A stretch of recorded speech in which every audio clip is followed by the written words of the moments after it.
Greetings, Bat Family, and welcome to Holy BatCast, brought to you by Real Fans for Real Movies. You can find us all over social media on Facebook, Instagram, YouTube. Just search for Holy BatCast, and you will find us. If you want to support us, you can do that on Patreon. No pressure. It's okay. Low pressure situation. We're all friends here. But for those of you who do want to go that little extra mile, help us out, you can do that on Patreon. You can go to patreon.com/holybatcast. And as always, a big thank you to all our patrons. You guys are amazing. You keep the show that much easier to keep rolling. And I hope you know that you're appreciated, because you sure are.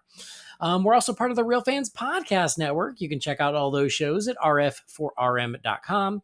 And as always, I'm your Bat host, Andy DiGenova. You can find me on Instagram, Threads, and Letterboxd. It's always just my name, Andy DiGenova. This episode is another one that we've been talking about for literal years, and we're finally doing it. We read the script to George Miller's Justice League Mortal.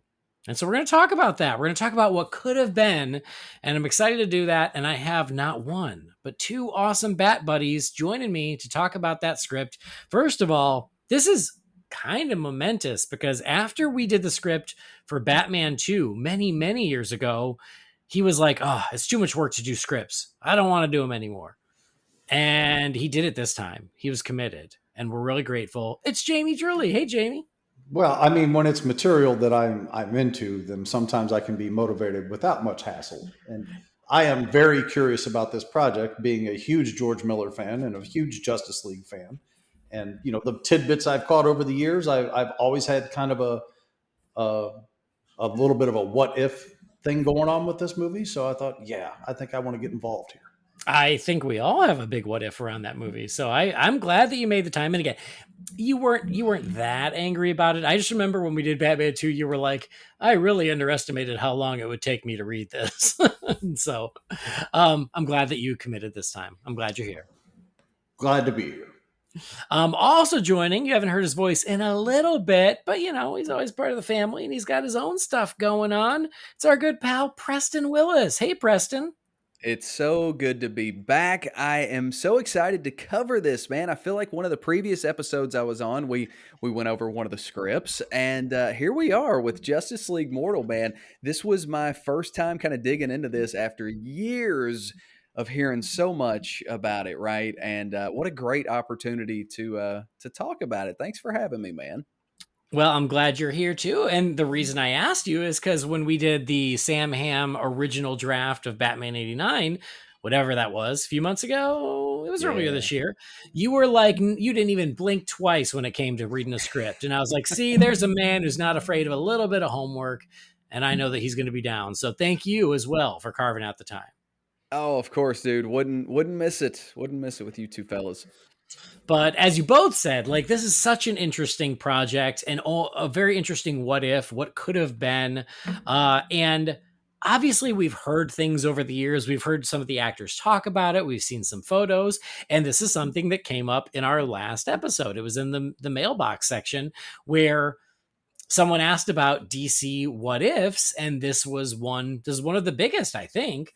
And it also just so happened that week, the photos of the Martian Manhunter got released randomly. I don't know why that happened, but it did.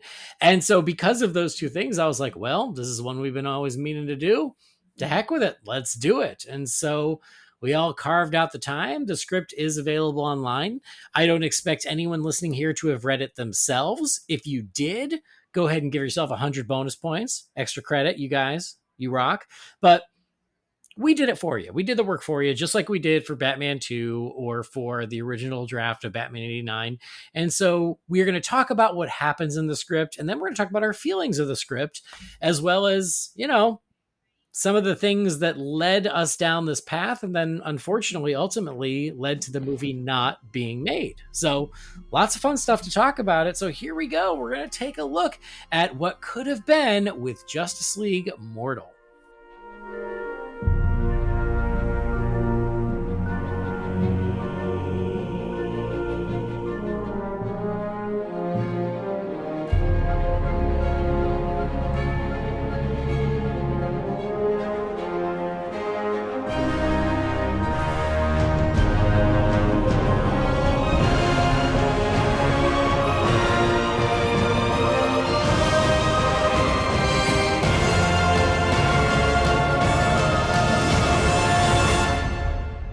So first and foremost, we keep calling it George Miller's Justice League Mortal. And that's true. He was signed to direct, but we got to give credit to the writers who actually wrote the script, who were not George Miller.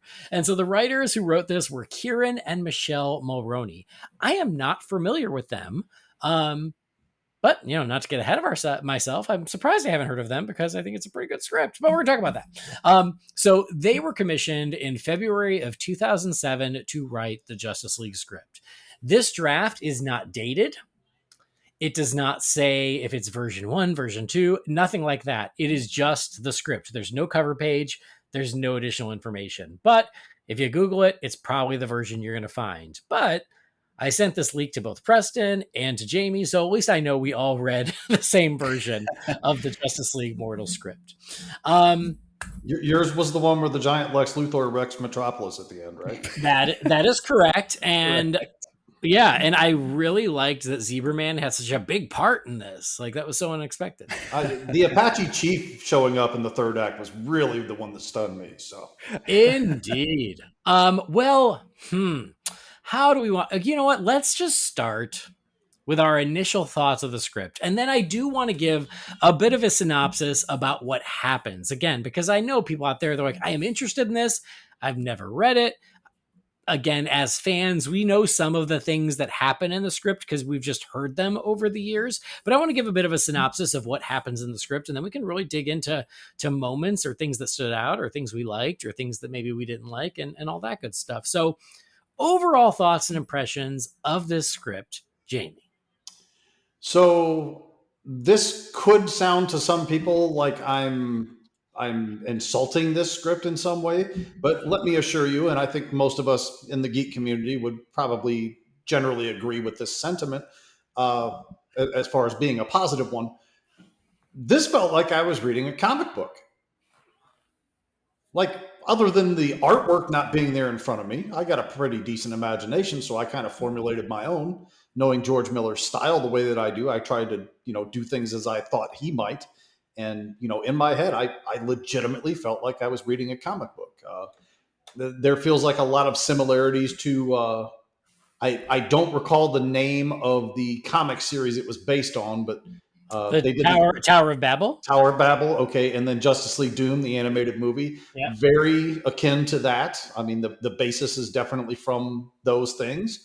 I liked how it played out. I mean, it was an origin of the Justice League, but not an origin of any of the Justice League's characters. But I still didn't feel like it was shortchanging really anybody. There were a couple things I felt were glossed over a little too quickly, but we'll get into those details. But overall, I was very impressed with this. In fact, I was telling one of my coworkers who likes the superhero genre, mostly movies. He's not a comic book guy or anything. But I was like, I'm really sad I'm never going to see this on a screen. And then, it's one of those things where I often wonder, well, why don't they do like an animated adaptation or a graphic novel? Well, the answer is because it's based off of something that's already been done in both of those formats. So I really feel like this is something that we won't see unless somebody happens to take a modified draft of this script and put it to screen. But yeah, overall, I was very pleased by it. I really liked how all the characters were portrayed. I liked how the team unit functioned and eventually formed into the real Justice League. But I was super pleased with it. And I'll probably on my deathbed still be sad that I never got to see it in live action. All right, Preston, what about you? Well, that's exciting because Jamie and I are on very similar pages. I got to be honest, Jamie, it's funny. I was texting Andy last week and I'm like, dude, I am shocked with how engaging this script, this story is. I mean, I was completely invested into this thing as and I kind of started reading it just to read, maybe 20, 30 pages. I was kind of doing something and I found myself just stuck into it. I didn't want to stop, right? Kind of like you said, I feel like everyone had their moments, which is what you really want, right? Some more than others. And I'm sure we'll kind of get to that. I think that a thing this really did well that I'm interested to hear both your opinions on. I just felt like it was a great blend of like a grounded yet fantastical world. You know what I'm saying? I think it kind of blended really nicely. Those two things that we all kind of ultimately want to a degree, right? Um, I really liked all the characterizations. I feel like these writers really knew the characters, right? Their motivations all felt very accurate, and this was just a really good thing, a really good thing to read. And I kind of like you, Jamie, like I so badly want to see this thing in animated form. Like that would probably be my choice, because as you kind of read it in a comic, I was totally seeing this as an animated feature, because like you said, we've gotten some similar works before. So I really enjoyed this, and I was so glad that finally we had a great opportunity to, an excuse, if you will, to dig into it. Well, I think that we all have very similar feelings on this because I agree with a lot of what both of you said. The first thing is when Jamie said he felt like he was reading a comic book. I felt very much the same way. And I mean that mostly as a positive, but a little bit critically too, which again, we'll get into. I think that that's one of the strengths, and weakness feels too harsh, but I think it's one of the things that maybe needed a little more work before they completely were ready to shoot. Because it just jumps in midstream. Like there is very little setup for anything, which is why it reads like a comic book where like you're like coming in after reading comics for 20 years and then you read this story. That's how this movie would have played. But man, it was also, to your point, Preston, very engrossing. As soon as I started reading it, I got sucked in, and it's a very easy read. It's a very quick read, and not quick as in you're going to read it in 10 minutes, but like once you just start reading, you can't help yourself and you want to see where things go. And yeah, I breezed right through it and I really enjoyed reading it. So yeah, I really think this is it's a very good story. Uh it's a good lineup for the Justice League. As you said, the characterizations I think are all very good. And it's also interesting to try to put yourself in the headspace reading this and picturing it as a movie you would have seen before we got a Wonder Woman movie, before we got Aquaman on the big screen, before we got Green Lantern on the big screen. This would have been prior to all of that. So it's really interesting to think of what it would have been like to watch this when most of these characters you had not even seen in a film before. Really, it was Batman and Superman prior to this. So yeah, they do a really nice job. And I guess what I like about it, it is unabashed in its Justice League-ness or in its DC superhero-ness. They just completely embrace that world, and everything is just right out there. I mean, the Justice League are their alter egos barely play a part in this movie. They are the superheroes the whole time, which is also very different than what we're used to seeing in movies, which is, I think, why it feels so much like a comic book. But it was engaging, it was engrossing, it was interesting. Again, I'm not on board with every choice made, but I still really enjoyed the ride. And I think that it would have been a pretty darn good movie. And had the script gotten another pass or two, I think it could have been a great movie, especially adding on George Miller's talent and his cinematic vision on top of what's on the page. I think that would have been that X factor that really elevated everything and really, made it something truly special, which I think we all agree with. I think we all respect George Miller as a filmmaker. So yeah, it was really good. I really enjoyed it. And yeah, as you both said, it's always going to be one of those like, man, what would have been like in the alternate timeline where this got made? What would that have been like? How would it have been received? What would it have done to the future of DC on film? And, we would have had a Justice League movie almost 10 years earlier. God, I just have to think like, it's been a while since I was really into this concept of this movie being a thing, right? And we've all seen some, cast photos and things like that over the years, but it was just out of my peripheral. And so, getting back into the script, once I finished it, looking at the cast and seeing the photos of the costumes and thinking about George Miller and thinking about the fact that this was going to be released, right around 2007. I mean, right with the Nolan Batman trilogy, it's just fascinating to think about all those facets kind of coming together, for better or worse in some of them, to be honest. Well, and that's just it. And that, I think, is what is so bizarre about it, is that Batman Begins had just come out, and so had Superman Returns. Both of them had just come out Yeah. 1 year and 2 years prior to them commissioning the script for this. But instead of trying to make it inclusive of that version of Batman and that version of Superman, they just decided to make it its own thing, which is And so, yeah. the Imagine a budget. world where, yes, it was huge, but like, imagine a world where you've got the Nolan trilogy just starting, Superman Returns. Let's say that was a little more successful, and the sequel was in development, and then you're going to have another version of both of those characters with the Justice League. It's crazy, right? I would like to live in that world. I mean, I can't speak for everybody, but well, I want to give a quick kind of overview of the story for those who haven't read it or those haven't, looked up what happens. You guys feel free to chime in if there's something I forget. I'm going to do it somewhat in broad strokes because I'm not just going to read it to you. But the story opens with a funeral of a Justice League member. And so all the Justice League are in black. They're at a funeral. Metropolis is deserted because everyone's at this funeral, but they don't tell you who has died. But it's very but you basically see everyone except Batman. So it sort of implies that maybe Batman is the funeral that they're at.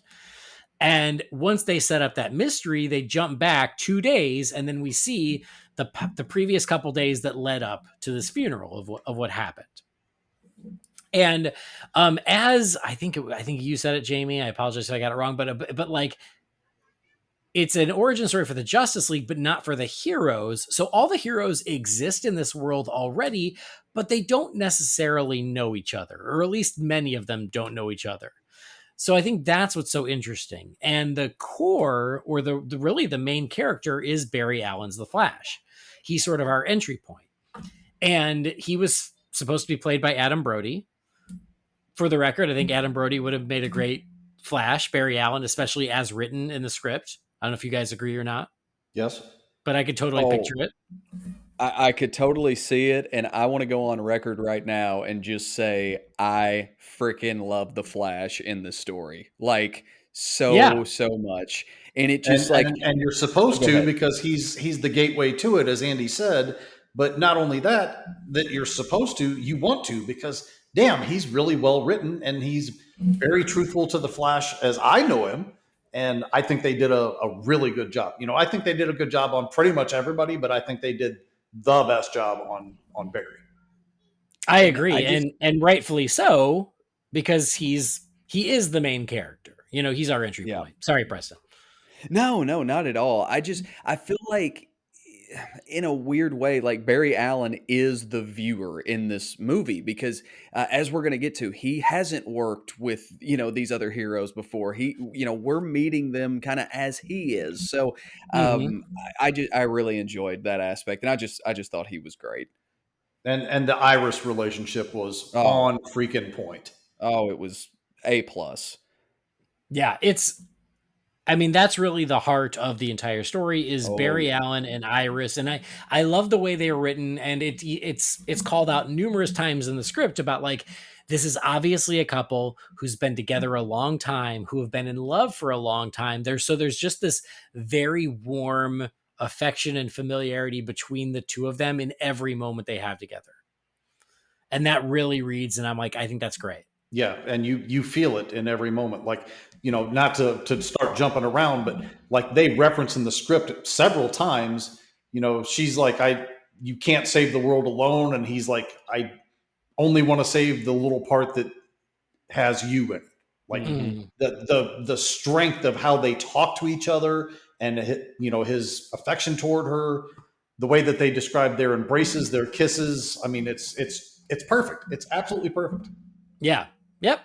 where they like tease each other, and she teases Oh, Barry about yeah. having a crush on Wonder Woman and stuff like that. And when he finally meets Wonder Woman, Iris is like, "Well, was Wonder Woman there?" And he's like, "Oh, yeah, she might have been there, yeah." And like it was that fun, playful thing where it doesn't come from a place of jealousy. It's just they're so comfortable with each other. Yes, Oh, definitely. But yeah, so I mean, we really come at it from Barry. You meet him and Iris. He of course has the voracious appetite that he always has because he's always burning calories. And we find out that there is a line of superhero themed restaurants all over the world. So think Planet Hollywood, but with the DC superheroes. And Isn't the tell restaurant called like Planet Krypton or something like that? Yeah. Yes. Yeah. Okay. And isn't that a concept that is borrowed from Kingdom Come?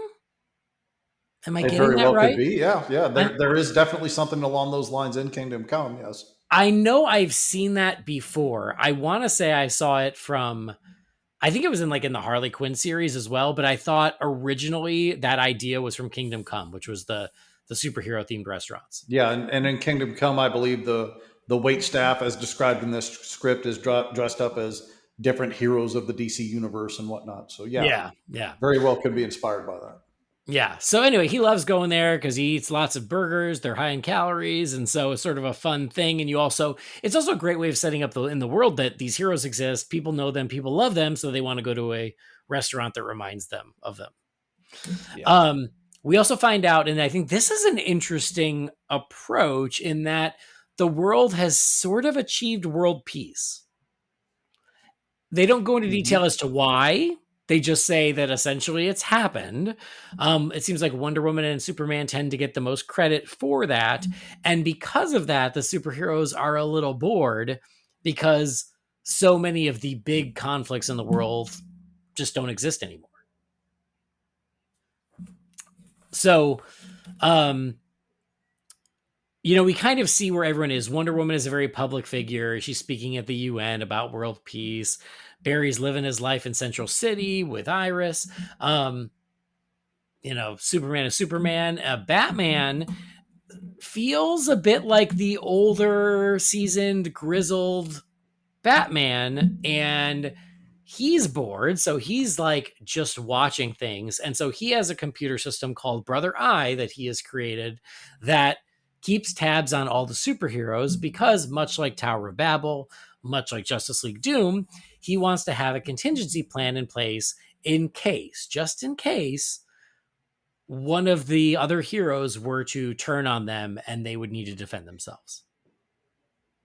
Man, So I just couldn't. Yeah, I could not see Ben Affleck's Batman here. yeah, Like yeah. it felt so much like BVS Batman, and honestly, in some cases, maybe even like times 2 or 3. Like in some aspects.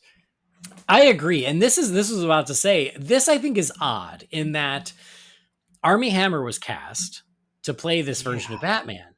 Yeah. And for the most part, the cast for this movie was very young because George Miller was like, oh, we'll do a trilogy and they'll be able to grow into their roles. But as written, this Batman feels older and seasoned. And at that point, Armie Hammer was very young. So I do wonder, especially for Batman and Superman, they were cast very young. I'm not sure how that would have jived with the way it's written. Know what I'm saying? Totally a fair question. Yes. So I totally get where you're coming from. It hadn't really, I hadn't considered who was cast at the time I was reading it, but I'll at least play devil's advocate enough to say I feel like it's way easier to age somebody up than it is to age them down. Yeah. So if you're going to do a trilogy that's going to last, over the span of 6 to 10 years or whatever, and they age naturally, I mean, I just feel like if you wanted this guy to look like he was 35 already, it would have been real easy to do. Right. Mm-hmm. So anyway, that was something that crossed my mind because again, you're jumping in midstream. These heroes have been around for years. And so that they would bring a certain amount of experience with them. And as long as we're talking about the cast, I think Adam Brody again would have been perfect. Armie Hammer, I always thought he could have been a good Batman, but again, he would have been so young here. DJ Catrona was Superman.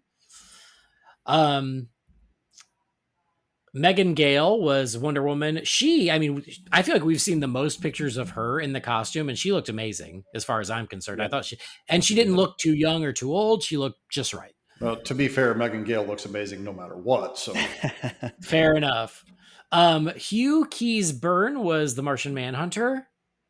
which I always thought was a super weird choice, but then seeing those photos a week or two ago, I was like, yeah, that would have worked. That would have been all right. I mean, yeah, the photos and the makeup were cool. He's still a little beefier than I would expect for Martian Manhunter. He's a big dude. Yeah. But could have worked. Teresa Palmer was Talia al Ghul. We're going to talk about her in a second. That's an odd choice for Talia, in my opinion. Well, same. You'd have to dye her hair, and also she was pretty darn young back in 2008. Yeah, you know, right? Zoe Kazan is Iris. Who I don't know if I know her. Not Zoe, familiar. yeah. I will say, I am not either, but upon looking her up, I'm like, oh yeah, that looks like Iris to me. You know. Okay. All right. Santiago Cabrera was Aquaman. I don't really know him either. No. Jay Baruchel was Maxwell Lord. So that's one that I did remember. So as I was reading it, I kept picturing Jay Baruchel, which on the page, I would have not have cast Jay Baruchel. But then once I saw it and then I kind of went backwards, I was like, okay, I could see how this worked. It just was a different take than I think as written. Wade, that was almost a shock for me. Reading the script and then again revisiting the casting, going, "Whoa, he was playing Maxwell Lord." That kind of threw me for a loop. Like you said, on the page, it did not feel like him. Who's mostly comedic. Yeah, in the he's script, a good actor though. I can see him pulling this off. He's a good actor for sure. I think he could have been very hateable as Maxwell Lord, and I think he could have been very good. Yeah. But in the script, he's described as like the most handsome man next to Bruce Wayne or something. And it's like, and Jay Baruchel, who's got, an entourage of 14 supermodels. I'm like, yeah, good. That's very valid. Yes. Common is the John Stewart Green Lantern. And then Anton Yelchin was cast as Wally West. Oh, that would have been great. Yeah. Wow. I don't know if I knew that actually. Wow. I didn't know Anton Yelchin either until I looked this up and did a little reading. So anyway, I just at least wanted to throw that out there. And some of them I'm like, oh yeah, hell yeah. Common is Green Lantern. I feel like Common's not the best actor in the world. I feel like I've seen him in a couple things and I haven't been super impressed. But as far as looks goes, I think he looks like John Stewart. I think that could have been good. So anyway, back to the story. So Batman has got Brother Eye. He's monitoring the Justice League. We see how it works. We do have Alfred. We got the Batcave. We've got Wayne Manor. We've got another surprise Bruce Wayne birthday party. I feel like that might have changed, in another draft because it's like, well, didn't we just do this in Batman Begins? So I thought that was interesting. Also, what is interesting here, and I'm curious as to your guys' take on this. So at the birthday party, we meet Maxwell Lord. We find out Maxwell Lord is this very famous and influential public figure who owns Planet Krypton, and he owns all these companies, and he's just a very powerful, well-connected man. And like I said, at Bruce Wayne's birthday party, he has all these supermodels who are following him around and hanging on his every word. But at the party, there's like all these, again, also very influential people and, attorneys and politicians and world leaders and celebrities and all of these people. So it's like the creme de la creme at this party. But also at the party is Talia al Ghul. And so Talia shows up and really throws Bruce for a loop. And we get a little flashback of some of their relationship in the past. But she is very bitter because Bruce, as Batman, killed her father. And it seemed like at some point she actually turned on her father in favor of Bruce, and then Bruce still rejected her, so she's got this grudge. Yeah. Did you read that as a loose continuity with Batman Begins and Bruce killing Ra's in that? Jamie, I didn't, but I suppose it could be vague enough where it would have played out either way, just in case they wanted to do a tie-in to the already existing. but it doesn't feel to me like that's at all what they were going for. God, it's so funny, and how ridiculous is this, man? That did not even cross my mind. Like I did not even think about that. Now, if this would have released after Batman Begins, obviously it would be hard to not separate those two things. But um, yeah, I just kind of took it for what it was on the paper and did not think that. But that's a really interesting thought, and yeah, that would be tough to navigate, obviously. Yeah.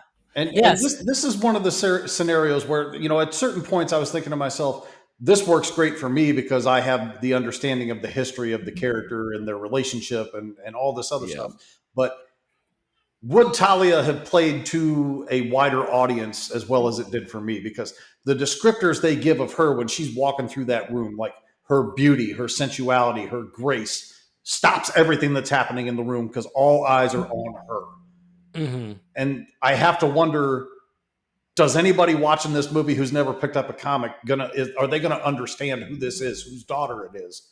That was one thing I was not sure would translate to a broader audience Yeah, it's a good question. without a lot of filler stuff being put in. So obviously we do have flashbacks throughout this script, but I wonder even if those flashbacks would be enough to get her to the level where somebody like me would see her.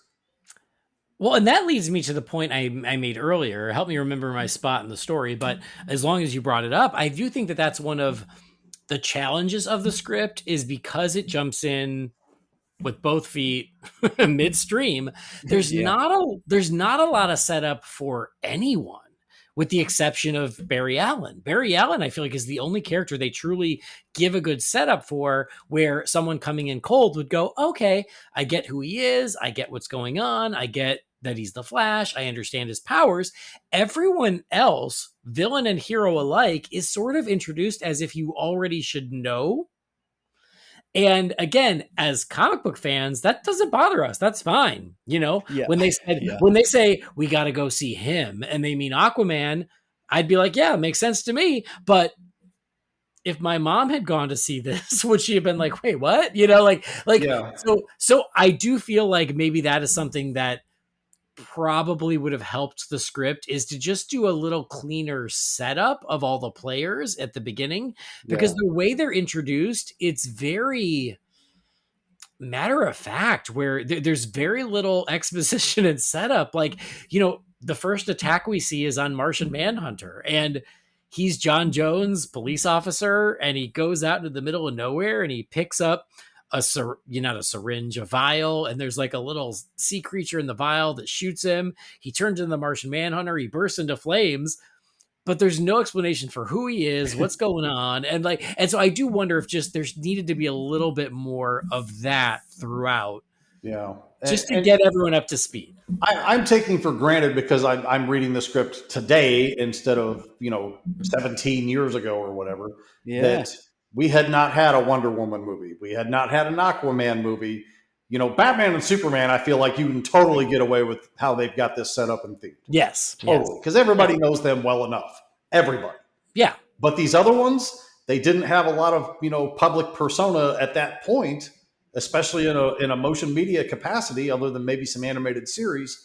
But I feel like today, using this script, you could get away with a lot of this, because Wonder Woman made $700 and some million globally. Aquaman made over $1 billion globally. People obviously know who they are now. You could get away with this format today. Back then, I'm not sure you could have. It's all, very established. And I appreciate you guys' objectivity, if you will, because like you all said, I mean, reading this, the three of us, we're like, hell yeah, let's get right into the story. Let's go. But I think you said it great, Andy. Like, just take a step back, think about your general, viewer. I don't know if they're going to pick up on some of this stuff. So that's a great point, man, that I didn't think a ton about, honestly, because I was just so swept up in what was going down. Yeah. Well, and don't get me wrong, I'm not saying everybody needed a solo movie first. I'm not saying that. Sure. But yeah, I'm just saying there just needed to be a little bit more of a setup for all the players, so we know who we're looking at and why. And so, yeah, I think that just was a little opportunity for improvement as this were to go into further drafts. because I mean, to your point, Jamie, I think that even Wonder Woman, you probably could have got away with it, because even though she had never had a movie, she still is iconic enough that people just know Wonder Woman. So I think people would roll with it. It's like Martian Manhunter and Green Lantern that I think would have needed a little bit more setup.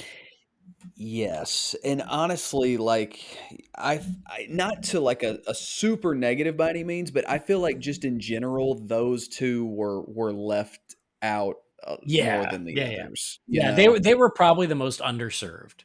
Yeah. Um, so the inciting incident really is this Martian Manhunter moment where he finds this alien creature, but it looks like a seahorse. It sprays something on him. He bursts into flames. And no matter what he does, he cannot put out the flames. Water doesn't do it. He just keeps burning. And this is Martian Manhunter's weakness. And so it is the first in what becomes many attacks on the Justice League that is specifically targeted at each of their weaknesses. Because it was, so Wonder Woman and Superman and the Flash end up all getting together to try and help Martian Manhunter and also save people while he's, while he's uncontrollably burning. And that's where they start all connecting to try and solve this mystery of, first of all, how to help him, and also what's going on and why is this happening. That leads them to Aquaman, because it was a sea creature, and they're like, if anyone could give us information, it's him. I do And he appreciate is that. not happy. Yeah, I appreciate that this is sort of the old, like, there was an era where Aquaman was a lot more of a jerk. Yeah. And this is very much that characterization, which was, this was his Namor phase. yeah, exactly. So but there was a moment where that was true of Aquaman. Aquaman has changed a lot over the years, and so in this moment in time, yes, he hated the surface dwellers, and he ruled over the ocean, and he didn't even want to be talking to them, but he has some respect for Wonder Woman, which is the only reason he agrees to it, which I think was a valid characterization. It's not my favorite characterization. I like Aquaman to be, a little more overtly of a good guy, but it also adds a nice dynamic to the group. But that's how he gets involved. And then he immediately gets attacked with something that makes him afraid of water. So he starts drying out. And so these things that are happening to them feel way too specific, and they can't just be a freak accident. And so the Flash, he hasn't met any of these guys, which again makes him the perfect entry point character for us, the audience, to then meet them along with him. But we find out his nephew Wally is around. His nephew Wally also has super speed. There's some fun stuff with them at home playing ping pong, and he enlists Wally's help to do research while he's out there trying to help out Superman, Wonder Woman, etc. I love this teenager hacking the government, by the way. Yeah. Well, I mean, they make it look so easy. They set him up as super smart from the beginning. And oh yeah. I feel like Wally is also sarcastically. No, I know what you're saying. I totally do.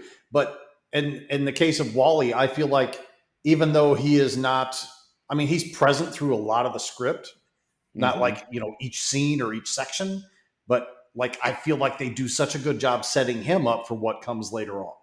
Yeah. Yeah. Because he's got his own makeshift Flash suit that Barry doesn't want him to wear. And, he knows he's capable. He knows how to do these things. It makes him an asset in these areas. So I feel like all of that serves him very well by the time you get to the end of the script. Yeah. So we find out that Maxwell Lord is behind all this, and he is in cahoots with Talia. And they're working together, and there's an interesting mystery set up with Maxwell Lord where it's sort of the top of his skyscraper in Metropolis or New York. I think New York. So this is something that this is a nerdy thing, is I was like, you can have Metropolis, you can have New York, you shouldn't have both. Sure. You're mixing worlds and it doesn't work. Metropolis is New York. So you either do New York or you do Metropolis. It's weird that the script has both. Pick one, especially because anything that happens in New York could and should be happening in Metropolis. I don't know why. It almost feels like they forgot to write Metropolis in the second half of the script, so it all became New York. Anyway. Yeah. Point is, Maxwell Lord has the skyscraper that's mostly finished, but he's at the top and he sort of has his evil lair up there. He has all these TVs with all of these images of children, of boys. And so they kind of set up this mystery of like, what is he doing? Why does he have these pictures of all these kids? And he, with the help of Talia, manages to hack into Brother Eye, and that's how he's able to start facilitating these attacks on the Justice League. And Batman starts figuring it out, starts realizing that he has lost control of Brother Eye and he doesn't know who's doing it or why. But there's a cool scene of him stopping like a biker gang, which is kind of the most traditional old school Batman scene. But then that leads him into getting his attack by OMAC. So OMAC is really the force that Maxwell Lord is using to physically fight some of these heroes. And OMAC, One Man Army Corps, has been used a lot in the comics, was a character for a long time, was also used in Blue Beetle most recently. And so one of the bikers who they called the Runt, who I totally expected was going to be Jason Todd or Dick Grayson or Tim Drake, because it felt like they were setting it up to be one of them. But they never actually name him. They never name him. But anyway, this OMAC suit is like this giant, monstrous robot suit that takes over the Runt and just demolishes Batman in a movie theater, almost kills him. Doesn't kill him, but that's only because Talia said we promised we weren't going to kill Batman. Dude, I would be remiss if I did not note how cool that movie theater sequence sounded, and the fact that they were watching a 3D movie, like OMAC rises up out of the screen, like that was some really cool stuff going on there. And then Batman busting out of the screen towards the audience too. Yeah. That was a lot of fun. And also, when this was going to come out, 2008, 2009, that was part of that 3D resurgence. So it would have even been more timely. God. Yeah. But anyway, so Batman, is injured almost immediately. And I think that's my other, I don't know if I'd call it a nitpick or a note, is that the first time we see Martian Manhunter, he's incapacitated. The first time we see Aquaman, he's almost immediately incapacitated. The first time we see Green Lantern, he's doing a little bit of his architecture in his office, but then he's incapacitated. He's turned blind. And so we don't get to see who they are before the attacks happen, which again is sort of similar with my note before of like just maybe a little more of a lead in before the attacks start happening. Because like Martian Manhunter, but we don't even get to see him before he's on fire. And the same thing for multiple Justice League members. And then Batman is pretty beaten up the whole movie because it all starts right here towards the beginning in the movie theater. Mm-hmm. So anyway, he realizes someone is taking control of Brother Eye. He starts putting together the pieces of like, oh my God, whoever's doing it is using these weaknesses that I have found out and only I have found out. And so he realizes he is somewhat to blame for this, but he doesn't offer this immediately to the other superheroes because he wants to try and fix it himself. So he's sort of doing his own thing while Superman, Wonder Woman, The Flash, Aquaman, eventually Green Lantern makes his way where they're trying to do their own research and figure it out. Well, Aquaman, has his deal. This is a weird choice. This is also the version of Aquaman where he has a water hand. And I don't recall that ever being a thing. Was that? It was a thing. Yeah. Oh, yeah. I don't remember that. I knew the hook attachment and whatnot. I knew about that because, Pirate Aquaman was a thing for a minute. So I believe it was after the hook, but before like the Jeff Johns reboot. Gotcha. Because essentially they removed the hook, they gave him a shave, they gave him a haircut, but they didn't like retcon him losing his hand. So then they made his hand made of water. All right then. Instead of the hook. But yeah, like the hand essentially creates like a protective water barrier around Martian Manhunter. And so he spends like most of the movie in this weird water bubble, again, I'm like, it's kind of an odd choice, especially if like you didn't even show him in the beginning. So like he spends most of the movie in this water. But anyway, like, they kind of find a way to stop that for a second. They get Green Lantern, but Green Lantern's blind, so he can't control what he's doing. Eventually, they realize the only safe place, or they think the only safe place, is the Fortress of Solitude. So that's where they go to hide out and try to figure out their next steps. Raise your hand if you got super excited when the Fortress of Solitude was going to be our next destination. Yes, very much. man. Very much. And then the explanation of what was inside it, that was pretty wild too. Heck yeah. I had a lot of Superman the Animated Series vibe coming off of it there. Hey, I could see that. I half expected them to do the giant key that Superman uses to open the door. But Right. But yeah, so they all go hide out in the Fortress of Solitude, everyone except Batman. And they're trying to figure out their next steps. And to your point, you go in and it's sort of the traditional fortress, you know, the ice and the crystals and the giant statues of Jor-El and Lara. But then on another icy ledge is a recreation of the Kent house. Yeah. So he's got the whole farmhouse right there in the middle of the Fortress of Solitude. Which I thought was a wonderful touch. It is, but I have never seen that in any other media. No. Nor have I. But I thought, well, it made perfect sense as I was reading the description of it. I'm like, well, this is great because he has the monuments to the birth parents. It only makes sense that his comfort to his Earth parents would be somehow incorporated into this too. So, you know, credit to the writers of this script if they were the ones that came up with that idea, and that there is an equal honoring of each set of parents in this fortress. Yeah, absolutely. Great point. So they're hanging out. They're trying to figure things out. They're trying to find solutions to their problems. But Maxwell Lord and Talia, they use Brother Eye. They manage to locate them in the fortress. And Batman sees this happening on the Bat computer and realizes, crap, they're all in the same spot. Maxwell Lord knows it. Or at this point, he doesn't know it's Maxwell Lord. He thinks it's just Brother Eye. And he's like, they're not safe. So he gets in the Bat plane and heads up. I love that the Bat plane is in it. I loved how quickly it was like something where he was like, Alfred, keep digging. And in a flash, he was in the plane and it zooms off to the fortress. And so Batman shows up and to warn them of like, this is a trap. It was to get you all in the same spot.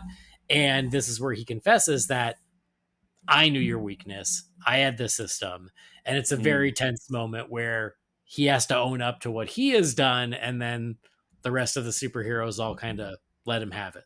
Now, I can't remember exactly what the dialogue and setup for it was, but at some point he says, whoever it was lured you all into this place to make sure that they could, you know, attack you more efficiently or whatever it was he said. And Superman says something dismissive about it in that, you know, I think you're giving this person too much credit. And Batman says, no, because this is what I would have done. Yeah. Like that was so perfect to me. That, you know, Batman would have that kind of a contingency in his mind. Yeah, I mean, you're exactly right. I adored this sequence. You know, Batman, he's being straightforward. He's being blunt, right? He's not making any sort of excuses. And he's also, to be very clear, not apologizing for anything. No. In this moment. And I love in his explanation as he's everyone's kind of grasping what's happening. They're all closing in on him, you know, and it makes it very clear in the script. And obviously, Andy, I'll let you talk about what Wonder Woman does, but I was like, hell yeah, that was a cool moment. It's great. And I love the moment. And I think it comes a little later but it's that back and forth between Superman and Batman where Superman is kind of lecturing Batman and Batman's like, listen, half the day is spent in darkness. You need me. If I didn't exist, you would have to create me. Yes. I'm necessary. And Superman says something to the effect of, you know, the darkness is a lonely place to live or something like that. And I loved that whole scene. Yeah. Yeah. That was a great moment. All of this is awesome because everyone's pissed, you know, everyone's very upset at this decision by Bruce. Yeah, and rightfully so. Yeah. And I also appreciated that like he was trying to hide how beat up he was in his cape, and then he sort of has to reveal it and has to go, oh no, they came after me too. And sorry, you can go ahead, Preston, and tell us what Wonder Woman does. Wonder Woman pretty well knocks the piss out of Batman by the sound of it, and deserved. I would say deserved. Yeah, rightfully so. And so the up until now, the Flash has avoided any sort of attack, but at this point, you know, Aquaman is out, Martian Manhunter is out, Green Lantern is out, Batman is heavily injured, and before the Flash went off to do this, he said goodbye to Iris. Iris gave him a cell phone and was like, I need to know I can get a hold of you, or at least think I can get a hold of you. And like you said, Jamie, I think it's one of the nicest things is that the recurring line of her saying you can't save the world, and he says, I know, but I just want to save the little part with you in it. I think that's just so beautiful. And again, it's repeated multiple times. But that cell phone is his undoing because he thinks Iris is calling.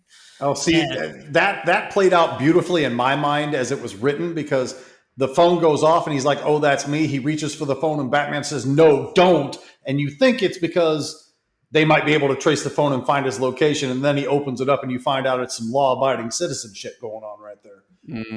Yeah. So nanotechnology plays a big part in this entire story. So the nanotechnology comes from the cell phone, crawls into the Flash, and he starts vibrating uncontrollably, where he literally vibrates through the entire planet, out the other side, and then back again. It's funny. You say that, and out of context, it can sound absolutely insane, but they actually set it up in the script, and it doesn't feel that out of place. You know what I mean? It kind of just flows right in my opinion, anyway. I think you're right when you say it sounds totally insane, but I think you're also right in that it is set up in a way that I have faith that Miller would have made it work. Totally. And he's really good at handling those things and making them make sense and be believable, with air quotes. But Right. They establish right away Barry has full control of all of his powers. Like, this isn't like newbie Barry here. He knows how everything works. And in fact, I also want to call this out because I think we've already passed it, but that moment when he's saying bye to Iris, and I think it's when she gives him the phone, and he phases through her. Yep. Yes. Oh my God, that was so great, because that would be a shared intimacy thing that no two other people on the earth could ever possibly have. Like, that was, to me, so well done that was, however long that would last, 3 seconds on the screen. Yeah. And, the description of how she feels about it, and they've done this before and whatnot. I thought that was just so good. So they established right there that he can do this, and they established either by that point or not too long after the point we're at, where he can use his little vortexes to suck the air out of fires, and he has full control of his powers and has a grasp of how the Speed Force works. He hasn't quite pushed it to its full limits at this stage, but he has an understanding somewhat of things that he can do that people may not see on a day-to-day thing. Yeah, the groundwork is very, very well laid for the Flash, for everything that's to come for him. So Absolutely. Completely agreed. Yeah, and to your point, I really appreciate when, as he's getting to know the other heroes and they talk about what they can do and he talks about what he can do. I also appreciate, and this is something I thought Adam Brody would have done wonderfully, is when they're there and they're waiting and it's kind of grim and he just keeps talking and talking and talking. And he's like, I'm sorry, I'll shut up. I know this isn't the time. And Green Lantern is like, actually, it helps. And Aquaman's been a dick up until this point. He's like, I hate to admit it, but it does. And so he's just talking for everyone because no one else knows what to do. And I think, Brody would have pulled that off beautifully. Agreed. But he talks about, I don't know how fast I can go. Like, I haven't pushed it all the way because I get the feeling that when you push through the speed limit, it's a one-way trip. And so I've never gone that far. Yep. So anyway, Bruce shows up, Flash is phasing through the planet. They're all having problems. And I also appreciated the setup of the Flash because he is vibrating so uncontrollably. He is burning up all these calories. So he starts getting emaciated and bony and weak, which I thought was just like, again, I could picture it in my mind of being like, oh my God, that just sounds tragic. And he just can't stop and he's burning up. Yep. And, And again, credit to these script writers. Clearly, they've picked up a comic book before. yeah, absolutely. Yeah. And so they realize that we've got to do something. He doesn't have any time. And Green Lantern can't see, but his ring might be able to pull out the nanotechnology. And so Martian Manhunter uses his telepathy to essentially be Green Lantern's eyes, so Green Lantern can then fix the Flash. And that brings me to another thing I want to address. I'm sure we would have gotten to it eventually, but why not here? And that is, even though we haven't gotten like a big team up, throwdown with a big villain or anything to this point, they established pretty early on, as these characters come together, how they can function as a team to accomplish what they need to do. Yeah. And yeah. I think that's brilliant. And how they, he can't see, so John's going to be his eyes. And I was like, oh yeah, that's good. And Yeah. Arthur gets to play in, and Diana gets to play in. Like, they all form this unit, and it almost feels perfectly natural, which it should. These guys are going to be working together for a minute. So again, things I really like in the script is how they establish that teamwork comes so naturally to them in these situations. Mm-hmm. Yeah, because they're all battling their own kind of personal weakness, right? Like that's what's going on, and they all come together and work together to see that they're all resolved. Really, really cool. Yeah, they do a great job of that. So, yeah, right. They all have this weakness that is directly targeted at them. So, if Maxwell Lord, not all of them. Well, yeah. If Maxwell Lord wanted to take me out, he would just force me to go to a very large party with no one I know and then lock the door. And I would just crumple into a ball in the corner and you'd never see me again. So yeah, they get Aquaman in some water to keep him alive, but he's out. He's unconscious. And then, because it worked on the Flash, they start getting to work on Aquaman. They also find that, that same nanotechnology in him. So they finally start trying to fix everyone one by one. They manage to fix Aquaman. Green Lantern, I think he's able to do it himself, right? He does it to himself. I can't remember. Yeah. Wasn't that, which one was the one where Arthur took the hand and did it? Wasn't that? John? That was, yes, you're right. That was it. So once Arthur is back up, then they fix Martian Manhunter essentially by burning off whatever this stuff is on him. Yeah, it's like forms like a coal around him almost. Right.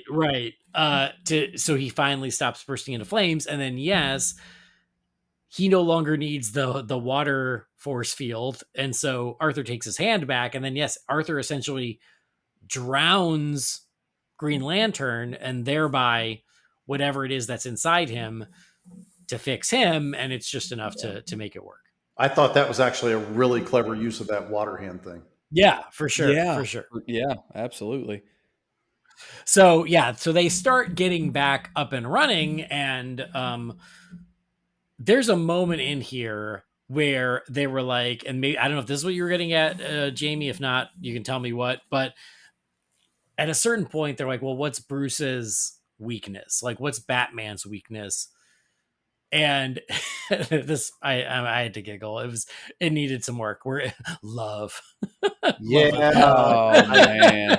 Ouch. Like, I knew what they were going for there, but at the same time, the presentation of it, yeah. This will probably get me on people's shit list, but in both directions. But to me, this is almost like the whole Martha sequence in BVS. The concept, I feel, is pretty brilliant.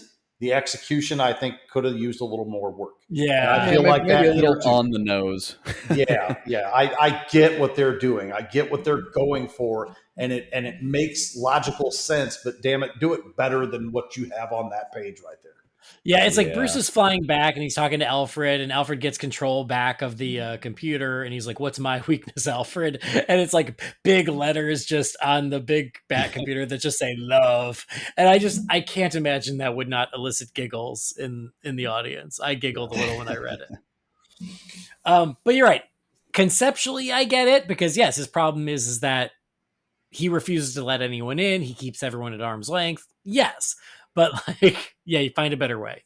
But that does lead to another flashback of a time where he and Talia ran into each other again. And I do appreciate that, like, even though they had ended their relationship before, he just can't say no to her. We've all been there. I think I've been there, where I'm like, say no, but you can't. And that's very consistent with their relationship over the years. Yes. So they very much do love each other, but at the same time, he knows this ain't right. This ain't going to work. This ain't happening. You know, right. Like he just knows he can't resist her because she's just that, you know? Yeah. And I appreciate, like, I do like the light bulb moment where he realizes it was that kiss that infected, that transmitted the nanotechnology, which eventually gave access to Brother Eye. I think that's brilliant. I really like that. Is like, that's how she made it happen, is she knows he can't say no to her. And so she uses that as like the delivery vehicle for this nanobot or whatever. Mm-hmm. The flashback, you just feel the eyes just doom, him realizing that. And so he immediately realizes what happened. He's like, okay, it's Talia. Talia knows what's happening. And he goes out to find her. Superman goes out to try and find the satellite because they don't know where it is, but Superman's going to go looking. And then Wonder Woman, the Flash, they go to get the Flash fed. And then Wally shows up and they start going over what Wally found out about, what's been happening about this nanotechnology, who's into it, what could be causing it, OMAC, all those things. So they're a bit separated, but as they start giving each other things to do, which is like, okay, like, Superman, you look for the satellite, I'm going to do this, and you go do this. I appreciate how it's written of, like, all of a sudden they start operating as a team. Yes. I thought that was really cool. Yeah.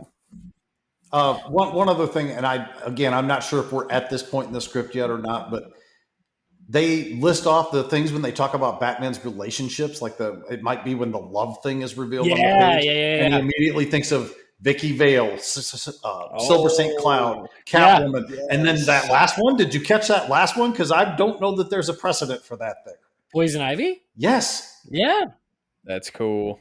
Is there a precedent for that? Because I don't recall it. He called Julie Madison Ivy in 1997, Jamie. Sir, that movie does not exist in my dojo. I mean, Poison Ivy has certainly tried to seduce him in the past, so I didn't. Yeah, but they talked about this like the loves of his life kind of a thing, and I'm just like, Poison Ivy, really? Listen, he and Robin almost broke up for good because of both of their love for Ivy. So is that what you wanted, Jamie? We have to continue on now because that movie it gives me terrible feelings. You know to be true. It's about time for an updated commentary track, by the way, Jamie. I know, yeah. It's been almost 10 years. Preston, go ahead and step in, man. I ain't going to stop you. Jamie's like, this is the last time I watched that movie. I'm like, until I find another way to make you watch it again. I've seen that movie 3 times. God willing, there will not be a 4th.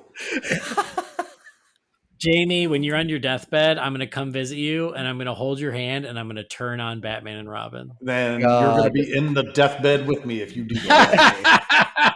You get that last surge just to strangle me. Talk about being haunted. Oh, my God.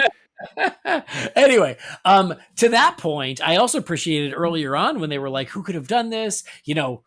Aquaman is being riddled with fear. Could it have been the Scarecrow? Could it have been the Penguin? I loved them naming off potential villains of who could be doing this. Could it be Lex? And then checking off and saying where they're all currently at too. That was a nice touch. And then the Flash disappearing and coming right back and going, nope, they're in Arkham. I thought that was great. Oh yes, that was such a cool moment. Yeah, like what a great little moment. I will Now, a say, couple of these they oh, said were on the slab or in the slab, and I was like, does that mean they're dead, or is this some prison thing that I don't know about in the DC universe? I thought the same thing, but based on context, it seems like it's another prison like Arkham or Okay. Blackgate. Yeah. Yeah. But yeah, it's one I wasn't familiar with Okay. because I'm a terrible fan. Same. No one should listen to this. But anyway, I thought that was great. But here's what I was going to say. So Maxwell Lord is really the main villain, aided by Talia.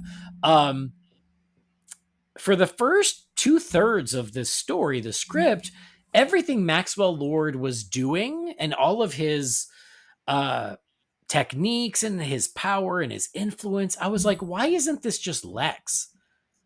Because he really just feels like a poor man's Lex for most of it. And then when they reveal certain things about him and then what happens with him in the end, I was like, oh, okay. Because these are things you shouldn't or can't do to Lex that Maxwell Lord you can deal with. Right. And there was a point where I was thinking to myself, don't really know Maxwell Lord. I'm not really a Maxwell Lord fan or anything. But as it got along and as the third act really started kicking in, I was like, this works. I'm in. Yeah. Well, and I think that's just it. Is Maxwell Lord? He's been around a long, long time. Sure. But he has also been around in every possible context where sometimes he's a good guy and he's like a government liaison with the Justice League and he's an ally. Sometimes he's a bad guy. Sometimes he's a traitor. Sometimes he's like this Lex Luthor megalomaniac. And there have been so many different spins on Maxwell Lord. I mean, look at Wonder Woman 1984. That's none of those things, but it's still kind of Maxwell Lord. He's a character you can kind of do whatever you want with, and it's not going to piss too many people off because he's always been whatever the story requires. Since we're on the topic, I mean this as a compliment to the script in the movie because it was very well done. I could not stand this SOB.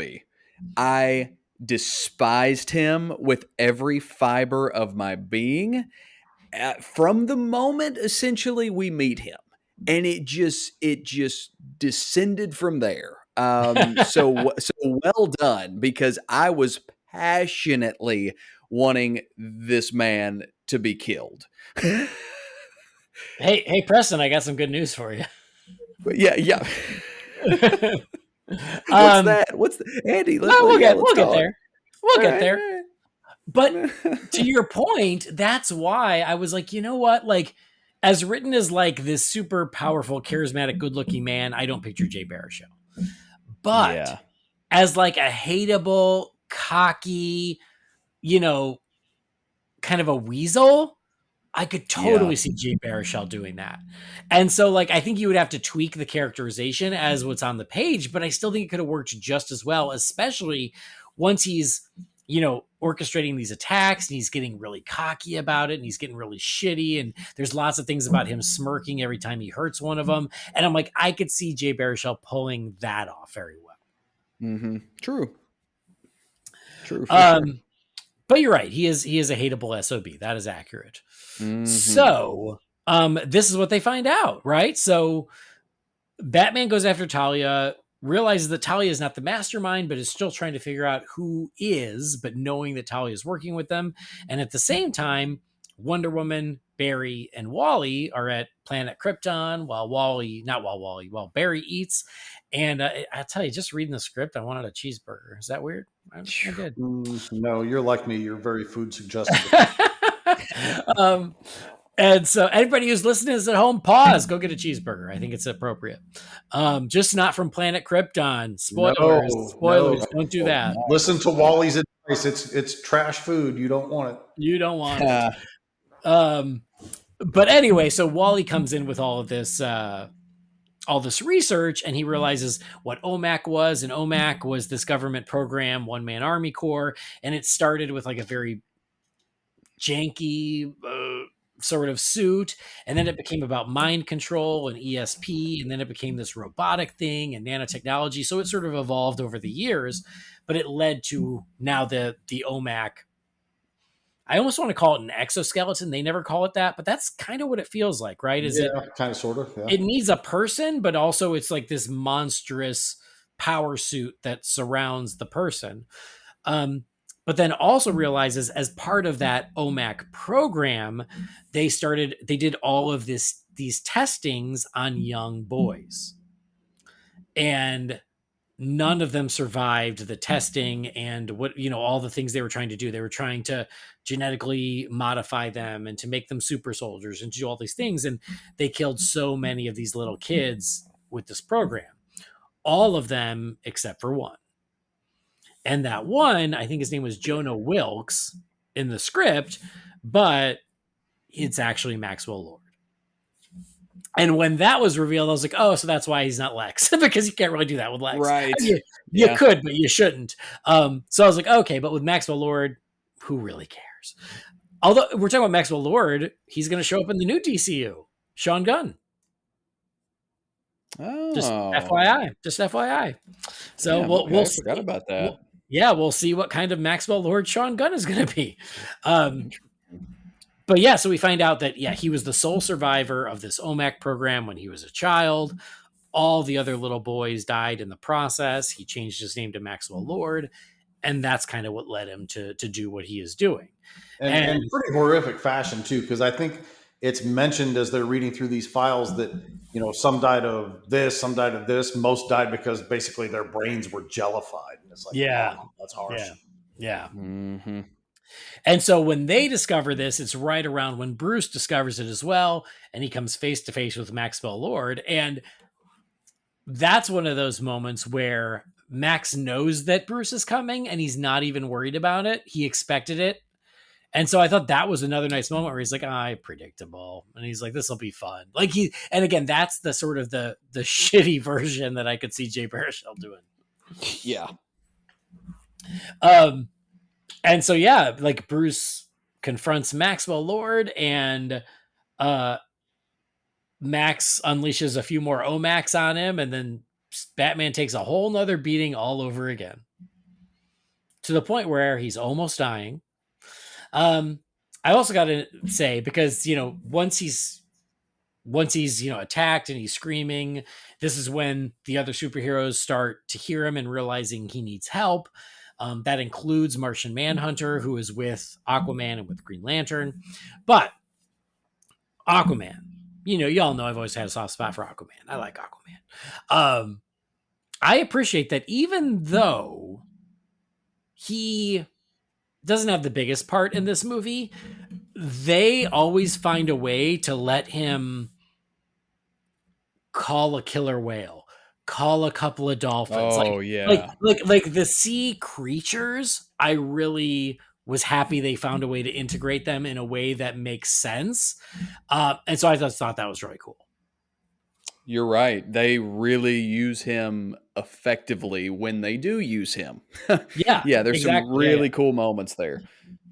Right, because the Justice League, I don't want to go there too much, but the Justice League, the Zack Snyder Justice League movie, Aquaman never calls a single sea creature. not once. He just shows up, kicks some ass and goes on about his business. Yeah. Right. And I still liked him in it, but I was always I was like, oh, really? You're not going to call a shark or anything at any point? We had to wait for the solo movie for that to happen. But I love that this movie does it, and it does it unabashedly to the point where, one of the ways they slow down the army of Omax, which is coming in a second, is he just calls every sea creature at his disposal to just slow them down, which I think is pretty badass. And they're throwing out full-blown descriptors in this, it was in a river that they were in at that point. So he's calling out perch and catfish and eels and all this other stuff. And it's like, man, that's crazy. Because, sharks, killer whales, dolphins, all that you think about, but perch. Yeah. Right. Perch, I think about on a dinner plate, not in a action sequence, But anyway, so they all start again converging on, I think it's New York for whatever reason, on New York when they realize Batman's in trouble. So that means Wonder Woman, that means Aquaman, The Flash, Martian Manhunter, Green Lantern. And Superman shows back up. And when Superman shows back up, Maxwell Lord manages to essentially brainwash him, I guess we'll say, into believing that Wonder Woman killed Lois Lane.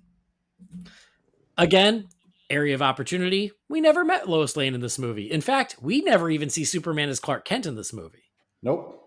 Which is, again, this is the first time anywhere Lois has been mentioned in this movie. Right. No Daily Planet, no Lois Lane, no Clark Kent, just Superman.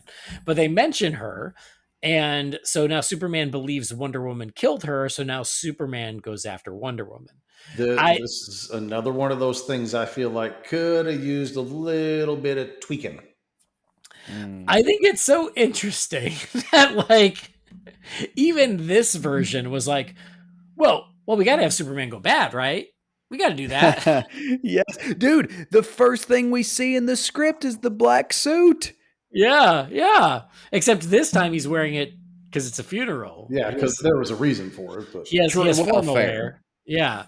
But I mean, this is right here showcasing exactly why Batman needed these contingencies in the first place. So I appreciate that. And I understand, you know, a Superman Wonder Woman throwdown, it'd be pretty freaking epic, right? I mean, we're okay with that to an extent, but I just feel like, you know, at the snap of a finger, you've got Superman convinced that Lois did this. Like, maybe I don't understand nanotechnology and AI and all that other stuff well enough to know how well a brain implant could do something like this, or, you know, any of that. I don't know. But as I was reading it, I just felt maybe there was a better way to transition to this point than just flip a switch and it's done. Yeah, it also felt a little bit of like a convenience where it's like, well, you know, Superman's so powerful, we got to make him bad for a little while because otherwise the movie might be over. So you kind of have to roll with it. But you're right, it seems awfully easy for Maxwell Lord to do, and this is Superman. So anyway, you go with it. But what it does lead to your point, Jamie, is an incredibly epic throwdown between Superman and Wonder Woman. Oh, yes. And this was something that I think it was Jay Baruchel has talked about in the years since when they ask him about the movie. And most of the cast have talked about this movie one way or another and all saying, you know, we were really excited. We couldn't wait to do it. And it was going to be really great, blah, blah, blah, blah. But Jay Baruchel said, oh, yeah. And it ends with this insanely epic fight between Superman and Wonder Woman that you'd have to see to believe. And could you imagine? And yeah, just reading it is surely epic. It would have been one heck of a superhero fight. Yeah, hell, they wind up on the moon at one point for crying out loud. They end up fighting on the moon. I love it. Yep. So yeah, it's crazy. And like while this is happening, I don't know the OMAC army hasn't started yet, but like certain people around the world start becoming OMACs. And so the Flash is out seeing the breadth of what's happening. And I think that's also when Maxwell Lord reveals how that's happening it's the restaurants. It's Planet Krypton. They are all over the world. People have eaten there. And so anyone who has eaten there has nanotech into them, and they can be turned into an OMAC. It's like they borrowed some script ideas from Undercover Brother and Black Dynamite right there. It's been so long since I have seen that. Remind me. They put a mind control drug in the chicken in the one, and they put a penis shrinking drug in the other one. Oh, wow. Okay. I don't, that is like one of the things that stood out as I'm reading. Like, I don't know how much I like that. You know, I don't know. It was a choice. The payoff is good enough. I can live with the ride to get there. Sure. I thought it was clever, but it's right on the edge of too much. Yeah, I guess that's kind of where it's on that border. Right. And I don't know where I fall. I'm like, actually, I mean, it's clever because I didn't think of it. And when people when people started transforming into OMACs, I was like, what? And then the explanation, I was like, I wouldn't have thought of that. So I at least think it's kind of smart, right? But you're right. Like the evil cheeseburgers, it's tough. It could be tough. It could be tough. Well, they said it was in the special sauce. I mean, a lot of people order Big Macs without sauce for some communist reason. So I feel like a lot of people he's going to miss out on only put it in the sauce instead of in the meat. Maybe. So would you guys say that this plot point is hard to swallow?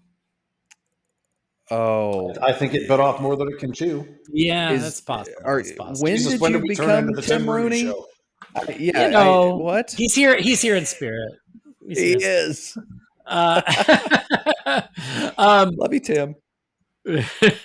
so yeah, there are Omacs all over. Eventually, like the Superman Wonder Woman fight culminates back in the skyscraper. Wonder Woman is almost like completely out for the count at that point. She is like Dunzo, and oh, that's what it is. She's like, how do I stop this? How do I stop this? She puts the lasso of truth over Maxwell Lord. She's like, how do I stop this? You have to tell the truth. And he said, the only way to stop this is to kill me. And I know you won't do it Oh, because you all swore you wouldn't take a life. And so she's very torn because it's true. She's like, I can't do it. But because he is literally like doing it, he has like some sort of like ESP powers, and that's how he's doing it, as far as like controlling Superman. And so Batman decides he can do it, and so he just snaps Maxwell Lord's neck. And at that point, I heard Mark Waid whining 2,000 miles away from me. Hey, I have to read my notes from that moment because, again, context could not stand Maxwell Lord's character. Wanted him gone well before this happened. So, literally, as my notes read, I will edit myself here, but blank yes, that's my Batman, blank you, Max. That is, yeah, that's how I feel about it. All right. Well, I was in the script at this point looking at the page numbers going, this cannot be the climax of the film because there's way too many pages of this left. So what villain is going to show up in his place since he's been dispatched? Well, and I thought the same because you mentioned it earlier. And again, I do think that it's something that was an opportunity is for most of the movie, you don't really see the superheroes fighting any bad guys. For the most part, they're trying to just fix themselves from how they've been injured. And I thought that I feel like that's a missed opportunity. Like at a certain point, you want to see the Justice League fighting together as a team against bad guys. You want to see that. And up until this point, that really has not happened. A little bit maybe here and there, but not so much. And I was like, And I thought the same. I'm like, is this really the climax? Is this the end? And then it's not, because it turns out that Maxwell Lord also somehow uploaded his consciousness into Brother Eye, where they're one and the same. And then they managed to rip off the ending of Superman 3, and the computer did not think of that one. The computer like all integrates in with Talia, where she becomes the robot lady at the end of Superman 3. And so now she's Talia and Maxwell Lord all at the same time. And so now hashtag legacy. Yeah. I forgot to mention somewhere in there, like Talia realized that she had made a mistake. Like she wanted revenge, but Maxwell, he stopped listening to her and he started, he double crossed her too. So she had a lot of regret too. But Talia always be waffling on each side of the line. Always. Yeah. Which we also talked about on a recent episode, didn't we? About how Talia can, sometimes she's good, sometimes she's bad. Just depends. But yeah, it's Talia Max, and then they managed to like call the OMAC army. And so all the OMAC army starts descending upon New York, where all the superheroes are. And this is where, Superman is back to normal.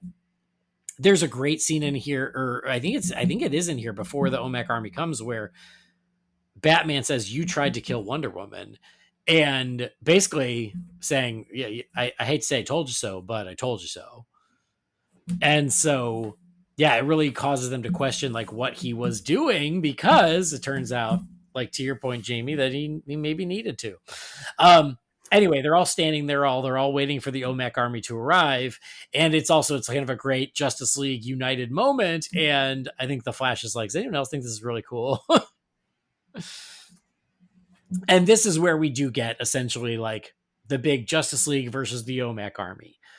This is another issue I have with the story, is that they just made a big deal about everyone except Batman is like, we don't take a human life. But every OMAC has a person in it. And some of the stuff as it's described, I'm like, I don't think these people are surviving this battle. And so I was very confused because someone does say it. Someone says it out loud of like, oh, remember, there are people in there. But then again, you read it and I'm like, yeah, but I think they're killing these people. Right? Just blowing it into 1,000 pieces, you know? Superman turns into,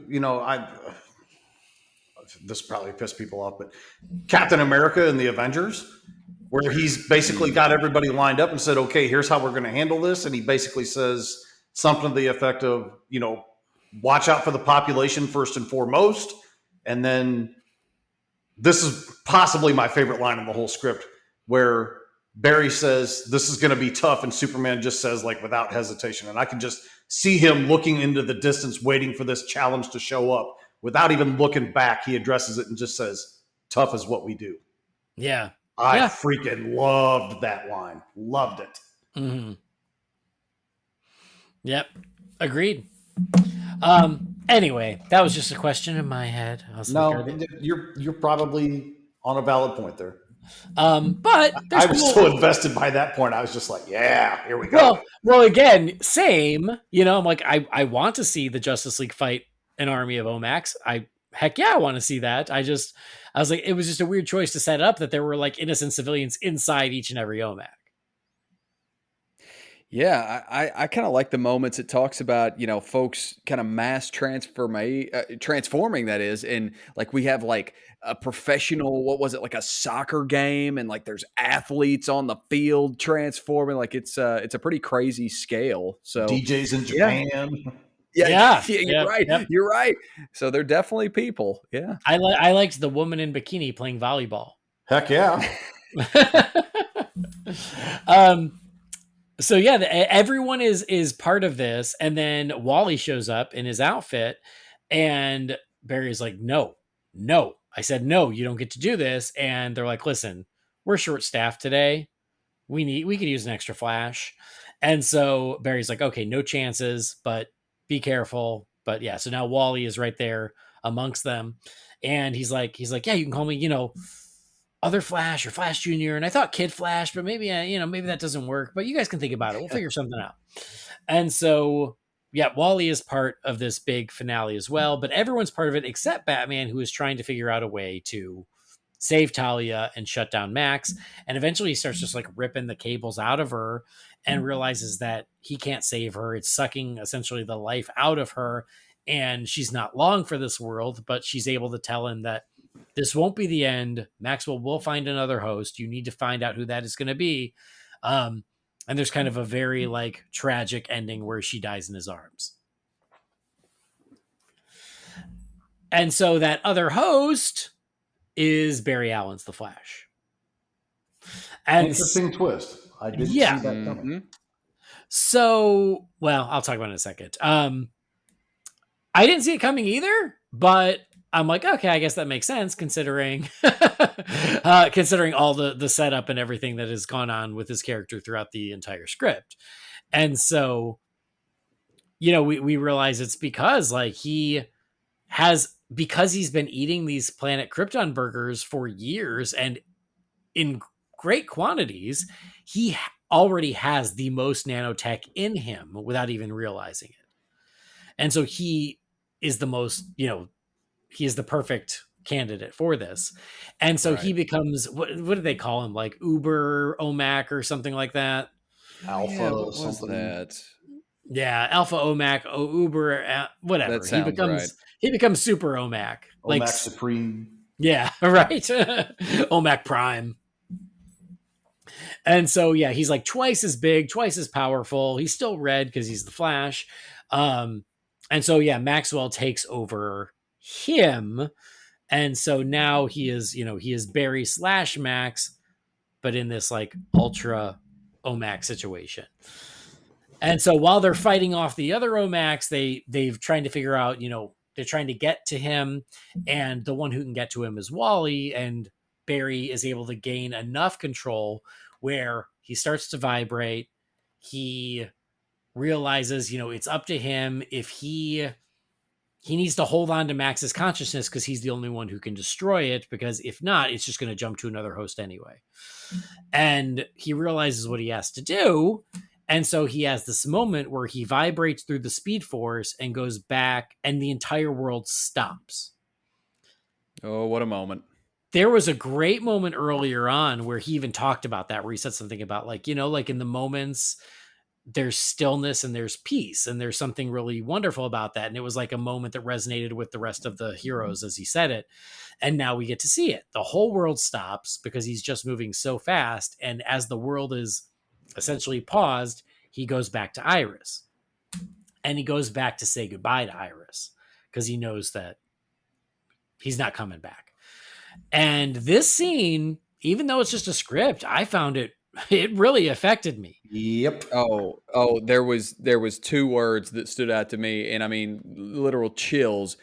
Got through. Like, he got through to her, right? Like, and it made that clear. Like, somehow, it didn't explain how. It just said he somehow got through to her in that moment. So that was some powerful stuff. And he says, it turns out I can do it, and I have to do it. I have to save the world because you're in it. And he like kisses her goodbye, and they say that like tears formed in her eyes, even though she's like frozen in time. Beautifully written. I'm sure it would have been beautiful to see. It's a great moment. Yeah, there was some Dusty Onion syndrome happening as I was reading that section of the script. Yeah, agreed. So he's able to say goodbye, and then he goes back, and then he starts running faster and faster and faster. And as he's doing it, the OMAC and the max of it starts it's trailing behind him like a comet. And then Wally catches up, and Wally's like, "You're going too fast." And he goes, "I know, but this is the only way." And, Wally understands. And so Barry goes, he manages to break through whatever that barrier was, and he is no more. And so this is what I was going to say is Adam Brody has talked about this in the years since, where, he's talked about the script and he talked about how wonderful it is. And I feel like he mentioned like what a beautiful emotional ending it was with the Flash sacrificing himself to save the world. So I knew that. I had heard that in interviews. So from the very beginning of the script where it starts as a funeral, I already knew who was in the casket. Because again, Adam Brody had given it away many years ago. I guess I did know that because I had, for some reason, I had it in my mind that somebody told me he was like running to save like a nuclear device from going off or some jive like that. I didn't remember it being this detailed in the description, so I don't know. I and maybe this would have come with a rewrite and just how it was presented in the movie. As it is on the page, I still wasn't super clear on why this was the only way. But I just had to kind of accept it. Yeah. My translation of it was he was just trying to break loose of the OMAC thing. Yeah, I guess. Because if the OMAC didn't have him as its power source, it wouldn't be able to function anymore. So he basically defeats Maxwell Lord by getting away from it. Yeah, I guess. Yeah. I don't know if the logistics are sound there, but I know what you're saying. I was taking. That's what I was taking. I don't mean to sound like I'm like doubting you. I'm just like, I hear what you're saying, and I think you're right. It just wasn't super clear as reading it, but yeah, I hear what you're saying. OMAC Ultra, I guess, was the name. Sorry, I just saw it. Just found it right there. That's right. Yep. OMAC Ultra. I think it should be OMAC Deluxe. With supercharged. Yeah, imagine the fast food tie-in for this movie at McDonald's. You get the Flash burger. Yeah, but after everybody finds out the burgers are what causes these problems, they wouldn't sell anymore, right? Hence the irony. But it's America. Do you really think they wouldn't sell? I feel Come like on. Taco Bell should have been the one that pick it up and run with it. Yeah, burgers Since they back. are the only ones that survived the franchise wars. Right. or Chick-fil-A, where they're always telling you to eat more chicken anyway. Right. So yeah, so the Flash is no more, but the suit is left behind. And there's also a really great moment where like Batman picks up the suit and it says it's like he's holding the body, but it's all that's left. I can just Yeah. picture it and Oh, it seemed yeah. very tragic. But that's what brings us back to the present, and now we know who is in the casket, and now we know who the Flash was when we saw at the beginning. And I think that was clever. Is at the beginning you see that there is a Flash in attendance to the funeral, so you wouldn't have thought that it would be him. And then because Wally becomes the new Flash by the end, I think that was pretty clever. And so everyone's at the funeral except for Batman, because then I appreciated that like late at night, Batman goes and visits the grave and has his own little tribute to Barry. Yeah. And so now, after this first big adventure, they're all at the Fortress of Solitude and they decide that they're going to take a vote and we're going to do this again. We're going to be a team. Everybody votes yes. Wally is a little reluctant because he's not sure he's ready, but they want him there and they encourage him and they give him his name and he's the Flash. And so they all agree. Except Batman. Except Batman. Batman is the one who says, I don't belong here. You all have powers. I'm only human. And Superman says, that's your strength. That's our strength, which I think is a really great moment between the two of them. And then what happens that I've been asking for my entire life? I know. I totally thought of you in this moment where Batman and Superman share a respectful handshake. Yes. I just, Yeah. I always pictured it on a rooftop, not in the fortress, but I'll take it where I can get it. Close enough, right? Yeah. Anyway, just then we see the invasion of Starro the Conqueror. And we get a pretty badass moment of the entire Justice League prepping for battle, and off they go to fight Starro and to keep us all safe. And that's where the movie ends. The Justice League United fighting Starro, who is the very first villain the Justice League fought in the comics. So obviously we've discussed it as we went, but I also want to give a chance to like highlight anything that we didn't get a chance to talk about. So did you all have any other like nitpicks or things that didn't quite work for you that we didn't get a chance to hit on? Jamie? I really feel like I addressed most of my major points I wanted to praise and nitpicks that I kind of had about it. So, there's a few here and there, but overall, I think I covered everything I really wanted to get out there that I can recall. Okay. I feel the same way, and I'm sure, as always, I'll think of something later that I didn't get to specifically point out. I just think that, ultimately, I don't want to get ahead of myself and kind of summarize my thoughts, but I just think that it was very well just paced. Like everything flowed super good. Not to repeat myself, but like we all said, this was I just felt super engaged in this story from start to finish. Like I didn't want to stop until I was done. And, I think that says a lot. And Andy, let me ask you, because I kind of forget what the average is. Would this essentially been a 2-hour long movie if the law of averages hold up? Okay, I thought it was about a minute a page. I didn't know for sure. That is the rule of thumb is a minute a page. It's 128 pages. So yeah, it'd probably be about 2 hours, maybe a little more, depending on how crazy George Miller went with the action sequences, which is probably very, George Miller. So 3 hours. Probably very crazy. What about you? No, I think I hit on the things that I thought, could have used a little extra work. but the positives so outweighed the negatives. And again, I think that Yeah. the negatives were just a little more fleshing out of the characters, a little more setup at the beginning. A couple little things here and there, but for the most part, like, I guess I was just very impressed with how unapologetic it was about being a superhero movie, right? Like, everyone just, they just went for it, and I appreciate that about it. Ironically enough, one of the things that killed it was the fact that they wanted to do a little more work on the script. So y'all can Google it, but I can at least give you the quickish version of why this died. And there were many reasons why this died. But what's crazy is they were in Australia ready to shoot.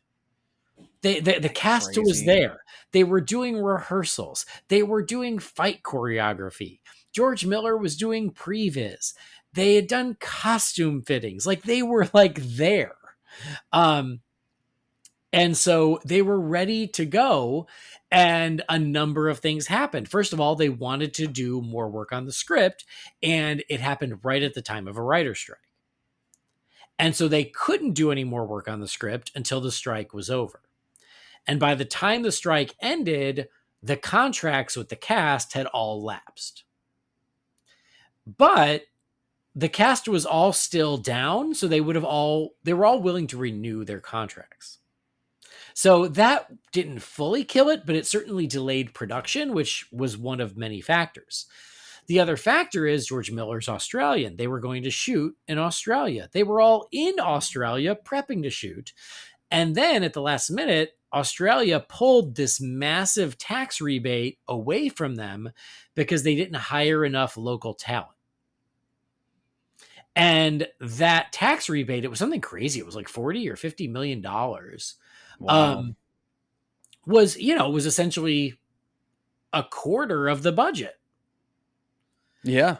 And as soon as that got pulled away, that was part of why WB is like, well, now we need to relook at the script, because now we need to get the budget down, because now we're not going to get that credit that we thought we were going to get. And so when Australia did that, they're like, okay, well, then we'll shoot in Canada. And so then they were going to move the production to Canada. And I guess George Miller was really bitter about that. He wasn't bitter that they had to move to Canada. He was more bitter at Australia for pulling the credit. But regardless, he was bitter about it. Oh, yeah. And so that caused another wrinkle in the production.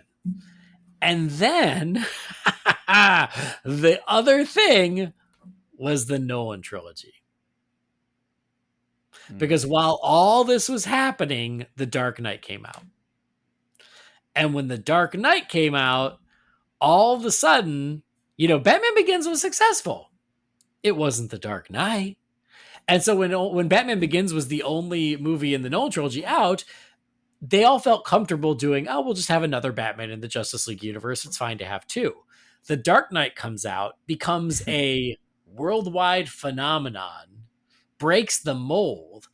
All of a sudden, it was a lot less attractive to try and set up another Batman on film.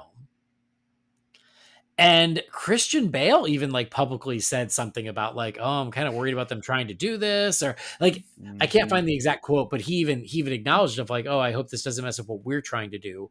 Yeah, and I recall that. This is unsubstantiated, but rumors are that Christopher Nolan was like, you better not. And at that point, I feel like they would have listened to him. Exactly. Oh, God, yes.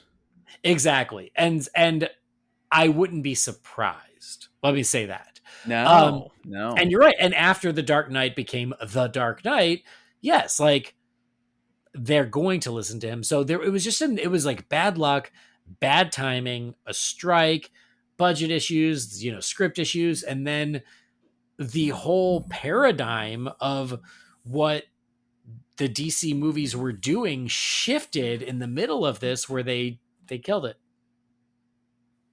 Man, that is a lot of circumstances. Yeah. I've said over the years that simultaneously the Nolan trilogy was the greatest thing and worst thing that could have happened to superhero cinema. But I've said this before, and I'm going to say it again, is now in 2024, DC fans are like, man, I would have loved to have seen this. We all read the script. It's a darn good script. We all would have loved to have seen it. when this was in pre-production, when this was in development, when this is getting towards production, the fans did not want it. The fans were like, what? George, this was before Fury Road. George Miller, he just did the Babe movie, right? Like, well, as a George Miller Uber fan, allow me to just put it out there for any of you who may not know. George Miller is one of the few directors that I can put a finger to that has never made a bad movie, in my opinion. Never. Like even Spielberg, whom I love, he's on my Mount Rushmore of directors, has made what I feel are less than stellar movies. Alfred Hitchcock is my favorite director of all time. Has a couple of movies that I feel are less than Hitchcocky. And Christopher Nolan, my favorite living filmmaker, I did not like Oppenheimer. So even my favorite living filmmaker has a movie I didn't like. George Miller has never made a movie that I didn't think was good or better than good. And I'm not disparaging his talent. I'm saying it was a weird time in his career where it was like, oh, really? Didn't he do Happy Feet? Yeah, it was right after Happy Feet. So, both of them. So it was a weird time in his career of like, Happy Feet, and now you're going to do Justice League? So there was that. And then the cast that came out, to quote you, Jamie, the fans were like, what the hell's a DJ Catrona? What the hell's an Army Hammer? This was even before the Social Network. Yeah. So like, and then also, hey, we got freaking Batman Begins. We got a Batman franchise already going. Why are they doing it? And so there were all these reasons, like the fans were not on board for this. And now, funny how times change, especially because George Miller had the amazing resurgence he had with Fury Road. Now it's like, oh man, I would really like to see this. It's just interesting. It's just very interesting to me. Yeah. So, a lot of times you hear about scripts, I haven't read a ton of them, just the ones I've done for this show and, the Star Wars scripts that I actually have hard copies of somewhere. But nice. You usually at some point when you're hearing about scripts or reading scripts, there's like one or two things in there going, what? Really? That was your choice? Like what was the thing with the J.J. Abrams Superman was like Lex was going to be Kryptonian or something like that? Yeah. So there's always something you're like, what? This didn't have any of that for me. Like maybe there was a couple choices that I might have changed, tweaked, dialed in better. But overall, there's not really any WTF moments in this script where I'm just like, no, I can't live with that. Yeah, that's a good point, actually. There really wasn't. And yeah, like you said, there normally always is like some baffling situation. But yeah, there really wasn't. It all flowed really Superman well. flew. He had the suit. He didn't fight a giant spider. I mean, I don't know what else you want here. I mean, yeah. So, I mean, years later, we got photos of some of the costume tests. We talked about Martian Manhunter. We talked a little bit about Megan Gale, but there is a group photo. It seems like most of them are stand-ins. Most of them are not the actual cast, but I'm sure you guys have seen it over the years. Have you? Yes. If I have it's been a while. Well, you can Google it if you want. Justice League costumes. It'll pop right up. But I wanted to hear your thoughts on the costumes. For what it's worth, Armie Hammer said that this photo was not the final Batsuit. So this was done some point in the process where they were still doing costume tests. Not everything was final. But what do you think of at least what we have seen of the looks of the Justice League? Preston, why don't you go first? It'll give Jamie a chance to look. Yes, I just sent that over to you, Jamie. You know what? I have kind of opinions all over the place, to be honest with you. So do I. I think it's case by case. My feelings change. You really do. I mean, on the surface, by the way, like the group photo, the main ones that I can find are fairly low res. Like it's not this like 4K HD. Yeah, they're all low res. You can't even zoom in. Yeah. Yep. Yeah, you can't zoom in. It doesn't. Yeah, it doesn't look great. Obviously, we talked about Wonder Woman's costume. Like, I think they nailed that. I have no problems with that. Agreed. Jon Stewart's an albino in this picture. Yeah, that ain't common. Yeah, no, it's this is his brother Uncommon. I think the first one that stands out where I'm kind of like, "Who," is Aquaman's. I don't love what's going on there from what I can tell. Um, yeah, I don't know. There, it's kind of eh. If I'm lumping them all together and have to give a grade, I'm probably going like a I don't know, like a C-ish. Like that's kind of where I am. That is fair. Jamie, what about you? Yeah, Well, Preston, we can still be friends, right? of course. I look at this picture, and there's no mistaking to me who every one of these is. So it has that going for it. Well, that's fair. You could certainly tell that. Would Aquaman have been my first choice with that? No, but I've seen a lot of similar look to that with Aquaman, as he's progressed over the years, with like that little single shoulder shield thing he's wearing. And, Mhm. I feel like all of the costumes, maybe other than his, and Superman not having the trunks and Batman being in all black. I mean, other than that, Mrs. Lincoln, how did you like the play? Uh, Yeah, I mean, I look at it and I think, yeah, that's Batman, Superman, Flash, Aquaman, Wonder Woman, Martian Manhunter, and Green Lantern. I mean, I don't, Mhm. I have a hard time complaining about it when I look at it and there's clearly no question about who any of them are. Mm. Yeah. I actually have a question for you guys. Kind of similar to us discussing the costumes and stuff. I wonder about some of the effects in this thing. And I guess with it having essentially a $220 million budget, I mean, there is that. But I don't know, man. Some of the things described in this, I'm like, I don't know. I don't know. But then I also think, we've talked about George Miller and his abilities, right, to do these sequences, and I almost don't doubt they would have pulled them off. And it's also, let's not act like this was made in 1978 or anything. I mean, this is around the same time as The Dark Knight, so we had advancements, but I couldn't help but wonder while reading some of this how it would pull off. Like, how would they pull off Atlantis, and some of Yeah. those elements.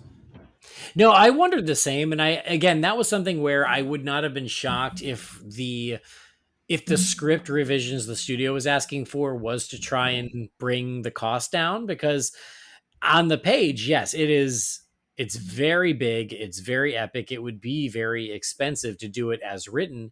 And so I wondered if they were looking for opportunities to do that. And I have all the faith in the world that George Miller would have pulled off the effects beautifully, but it's a lot, and then I just Mhm. wonder if it would it have been too much for a first film. I'm not And, sure. and thinking about it from that perspective, just the brief time you would have spent in Atlantis and the Fortress of Solitude probably would have cut tens of millions of dollars out of that budget. Yeah. Not that I didn't want to see both of those places for sure, but that two super expensive things that you could easily replace with other locales and still accomplish the same story. Mm-hmm. I mean, I was glad we at least visited Atlantis for a moment. That made me happy. But you're right, like that. I mean, as we said, the Superman Wonder Woman fight goes into space, and so Yeah. yeah, I mean, it's huge, and I do wonder if they were looking for ways to do it. It would have been interesting. I also would have been very interested to see like Green Lantern's powers realized. We mentioned it briefly at the beginning, but Green Lantern, I feel like probably gets the shortest end of the stick on this, and I love Green Lantern, so it kind of bums me out a bit. I mean, he's in it, but I feel Yeah. like he gets the least to do. Well, I mean, And he contributes at certain points that are very key and important, like creating a giant green Superman to fight Superman. That's oh pretty yeah. that's pretty bloody ambitious, if you ask me. But Yeah, again, that's thank a you. budget killer. Yeah, thank you for bringing that up. I forgot about that. But yeah, that's part of that's how Superman gets distracted, so Wonder Woman can try and figure out what to do with Maxwell Lord, is that Green Lantern creates another Superman to fight. Yeah, that was a good point. So, yeah, just really interesting. I want to go back to the costumes just real quick. I agree that case by case, my feelings differ. Yeah. I think Wonder Woman A+. I think The Flash A+, based on Yeah, what we can yeah. see in the low res. I think Wonder Woman and The Flash both look terrific. I actually like Aquaman. It's unclear if that is his bare chest or if that is costume. But I don't mind it. I like it well enough. That's bare chest. Is it? Yep. Okay. We talked about Martian Manhunter. He looks cool. He's just really big. Oh, he's bulky as hell. He's just so big. You know what he looks like is, have you guys ever watched the TV pilot where David Ogden Stiers was Martian Manhunter? Oh God. I am looking this up now. Oh, I'm you looking should. at him and thinking of Swamp Thing myself. You should. Someday we'll review that. Whoa. Yeah. He looks like a more expensive version of that. My God. Yeah, I could see that.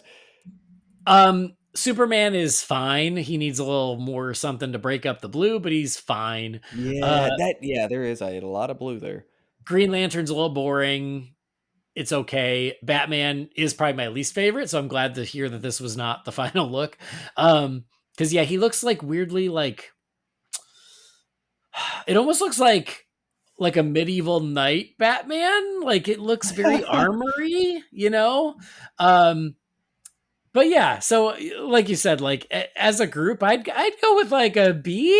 I'd be a little more generous than you, but I do think that they vary. That's fair. I feel like I was a little harsh, but yeah, slightly above average is probably where I would end up. But fine. And again, we know that this wasn't final. These aren't even most of the real actors. So that's interesting. Right. Interesting. Okay, I'm going to ask you guys an evil question. Uh-oh. Jamie. Mm-hmm. I'm gonna start with you. Would you rather have this movie or Zack Snyder's Justice League? Oh, I'm sorry, I couldn't hear you. Really? Oh, I can answer that.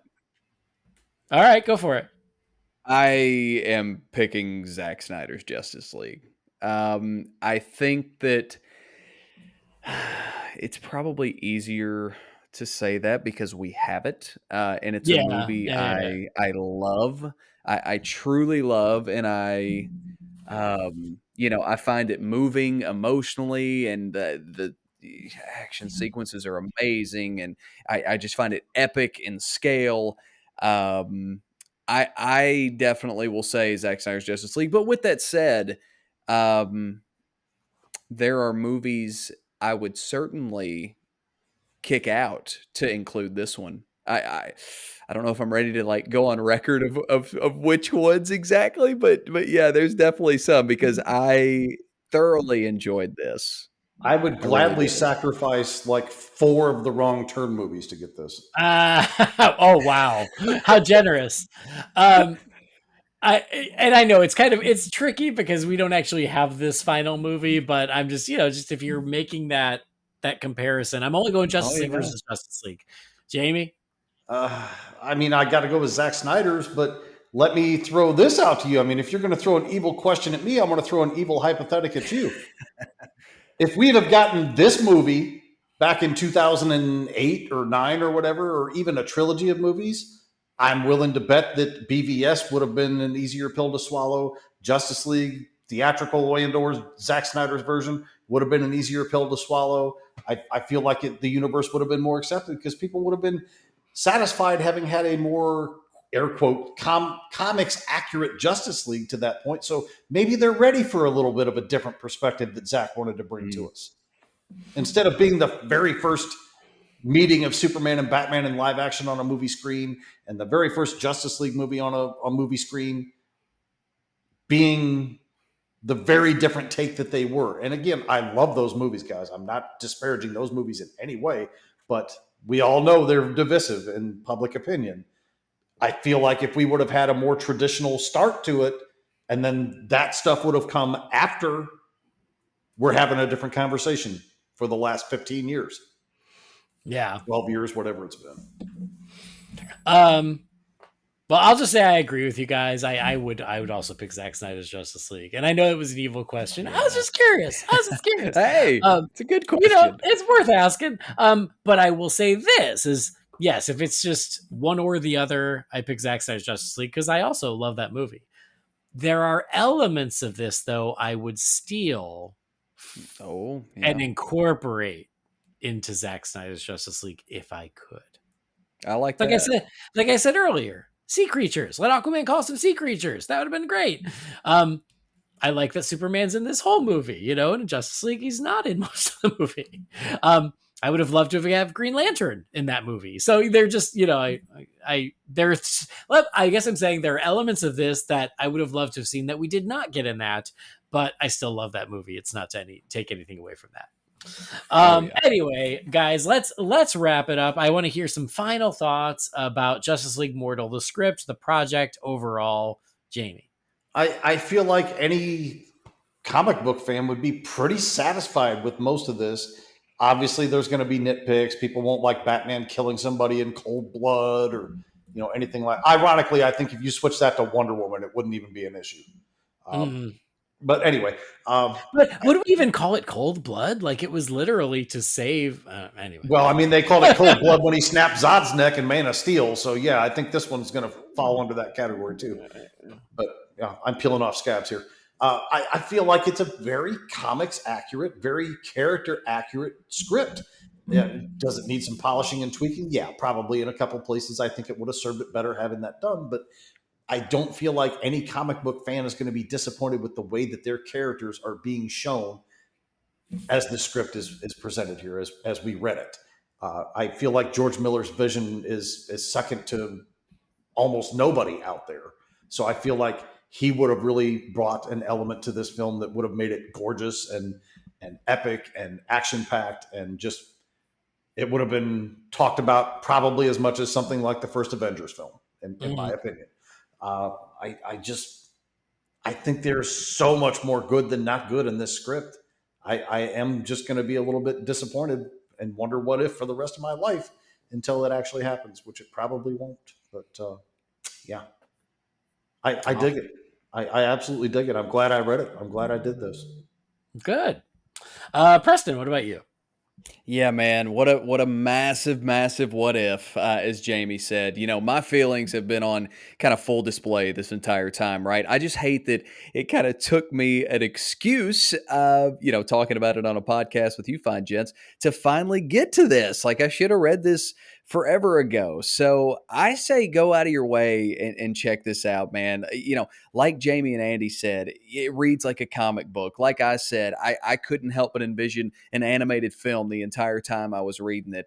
I don't see fans, at least maybe if you don't love it, at least respecting it and tipping the cap, because these writers knew what they were doing. They knew these characters, and I think they really liked these characters, honestly. And I really, really hope that we are able to see this come to fruition, whether it's on a page or whatever. I would love to see that day. So yeah, big thumbs up for me, man. This was a lot of fun, and really glad I got to be here with you guys to cover it, obviously. Yeah, we're all on the same page. I had a great time reading it. Like you said, Preston, I got sucked right in, and I couldn't put it down, which is a great sign. It was a lot of fun to read. It was a lot of fun to envision. It's a really good script, and I think it would have made for a really badass movie. It wasn't meant to be, which is a shame, but like you said, hope springs eternal, and there's no reason they couldn't go back and do an animated version. And at this point, that would be my wish. If they were to do a comic book, I would happily take it. But man, I think an animated version of this movie would be awesome. I think that the fans would eat it up, and it would at least give us some taste of what could have been, especially if they were to try to like emulate the design work that was done and try to really bring that to life in one way or another. I think that's a great option because, we didn't get the real movie, but we could at least get something. But it was a great read. Like you said, Preston, I recommend everybody out there pick it up especially if you're a fan. It's a good read and it's an easy read. Just Google Justice League Mortal script. You'll find it. But it was really fun to finally check this one off the list and to dig into it with the two of you guys. I had a blast, and I'm glad both of you all made the time this evening to do it with me. Of course. Now we're going to read 80 emails. I'm going to read the back of my Jamie? eyelids while you do that. So this filled up a 2-hour episode. I'm not surprised. It was a lot to cover. And so all y'all's emails that are sitting there in the Wayne Manor mailbox, we're just going to leave them sitting there in the Wayne Manor mailbox until next time. If you do want to send something to the Wayne Manor mailbox, you can send that to holybatcast@rf4rm.com. But that will wrap up this episode of the show. Hope y'all enjoyed going down this journey about what could have been with Justice League Mortal. Jamie, anywhere the folks can keep up with you? Letterboxed under my name. Scarathon's in full effect, so I'm posting on Letterboxd and in the Real Fans group right there. And my sanity has been questioned like mad because I've watched 5 and started the 6th Wrong Turn movie. Both of your sanities. I take it back. I've watched 6. I've started the 7th because I started the remake before we started recording tonight. So and after I'm done with this, I'm going right to the Paranormal Activity. So I'm probably going to have much the same reaction. Oh God. Yeah. I respect it, and I'm the same. I bought that same Wrong Turn set because it was like all of them for like $10. It was it was all of them for $10. 7 movies for $10. It was dirt cheap. I got through the first 3. The first one is okay. The second one actually is my favorite of the whole damn series so far. 3 was watchable enough. 4 diminished. 5 was garbage. 6 somehow was worse than 5. And I'm, 15 minutes into the remake, so I can't really comment on it. So. Well, based on your glowing recommendations, I think I have to finish them. I don't actually recommend that, but yes. All right. Anyway, Preston, thank you as well. Anywhere else we can keep up with you? Your Scarathon. Oh, dude, of course. Yes, absolutely. Hey, Jamie, talking about Letterboxd, man. Find me on there as well at Preston967. Good things are happening over there, boys. I'm so happy that we are in spooky season. Andy, we haven't talked about this. We need to follow up our serial episode, man. Like that's something we need to do. That was some of the most fun I've had. So could be brought back by popular demand. Who knows? I am down if you are down. I think I'm gonna have to be down. Like okay. that was a blast. I love it. I agree with you. It was so fun. Maybe we can talk about some of the other stuff. Like I know you picked up your Fanta, which is very exciting for Beetlejuice. So yeah, we'll have to carve out some time for that. But yeah, like I said, at Preston967 on Letterboxd. You can find me on Twitter. You can find me on Facebook. Also, kind of lurking in the RF4RM groups. But guys, what a great time catching up with you. Again, just glad to be here. Thank you. And I already told you guys where to follow me, but thank you for joining us and for downloading or streaming the show. Please do follow or subscribe to Holy BatCast wherever you get your podcasts. Something else you can do to support us, that's easy, it's free, it only costs a couple seconds of your day. Just rate and review us. A 5-star review is super helpful, and it would make me feel good. It would warm my heart for just a few minutes, and we all need a little bit of heartwarming every day, don't we? Find Holy BatCast on Facebook, Instagram, YouTube. And again, if you've got something for the Wayne Manor mailbox, that email address, again, is holybatcast@rf4rm.com. Our theme music was created by the talented Gaurav Venkateswar. You can find his work at gvtunes.com. And that will do it. On behalf of Jamie and Preston, I've been Andy. Thanks for joining us. We'll see you next time. Same bat time, same bat channel.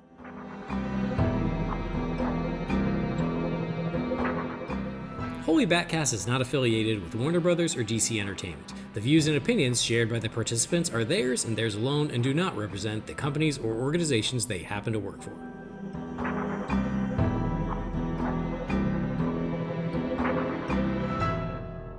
And thank you guys for staying up late. I'm sorry. I know you guys are both sleepyhead. Yeah, now I got to stay up till midnight to finish watching somehow the remake of Wrong Turn that's damn near 2 hours long. What is up with that? I feel less bad then because I gave you something much more productive to do with your time than to watch Wrong Turn, the remake.